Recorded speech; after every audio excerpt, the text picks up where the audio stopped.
దేవుని నామానికి స్తోత్రము. మీ అందరికీ కూడా ప్రభు అయిన యేసుక్రీస్తు నామంలో శుభములు, వందనాలు. చిన్న మాట దైవలేఖన గ్రంథంలో నుండి ఒక మాటను మనం చూద్దాం. అపోస్తల కార్యము 2వ అధ్యాయము 27వ వచనంలో ఒక మాటను మనం చూద్దాం. 27, 28వ వచనంలో మాట్లాడుతూ ఉన్నటువంటి మాట ఏంటి అని అంటే, నీవు నీ పరిశుద్ధుణ్ణి కుళ్ళు పట్టనివ్వవు, నీ పరిశుద్ధుని పాతాళంలో విడిచిపెట్టవు. కనుక నువ్వు ఎందుకంటే జీవ మార్గములను నీవు నాకు నేర్పావు.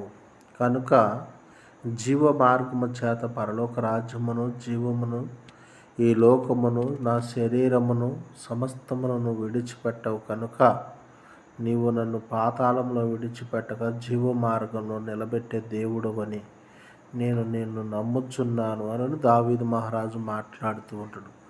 నా నాలుక ఆనందిస్తూ ఉన్నది, నా నోరు సంతోషము చేత, నవ్వు చేత నిండి ఉన్నది.